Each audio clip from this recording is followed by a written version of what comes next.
Bonjour, je m'appelle Caroline et je suis en terminale au lycée Chattahoochee. Je prends AP français avec Madame Siro.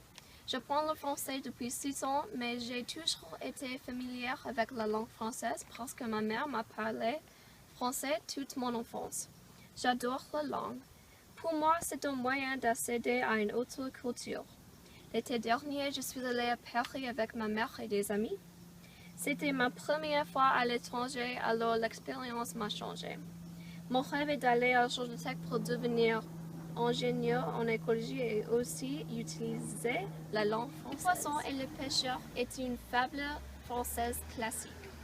C'est une fable originalement d'Aesop, un philosophe grec, mais Jean de La Fontaine l'a inclus dans son livre de fables. La fable partage une morale très significative. Il faut saisir les opportunités quand tu les as. Dans ma vie, je prends les opportunités quand elles sont devant moi. Je n'attends pas qu'elles passent. Le petit poisson et le pêcheur. Petit poisson deviendra grand, pourvu que Dieu lui prête vie. Mais le lécher en attendant, je tiens pour moi que c'est folie. Car de le rattraper, il n'est pas trop certain. Un crapaud qui n'était encore que fretin fut pris par un pêcheur au bord d'une rivière. Tout fait nombre, dit l'homme en voyant son boudin. Voilà commencement de chair et de festin. Mettons-le en notre gibecière. Le pauvre crapillon lui dit en sa manière. Que ferez-vous de moi? Je ne saurais fournir au plus qu'une demi-bouchée. Laissez-moi crabe devenir, je serai par vous repêché.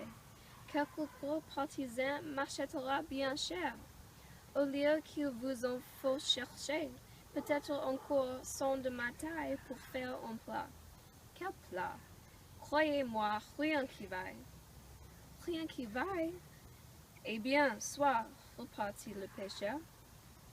Poisson, mon bel ami, qui faites le prêcheur, vous serez dans la poire, et vous avez beau dire, de ce soir, on vous fera frire. Un tien vaut, se dit-on, mieux que Dieu tout le roi. L'un est sûr, l'autre ne l'est pas.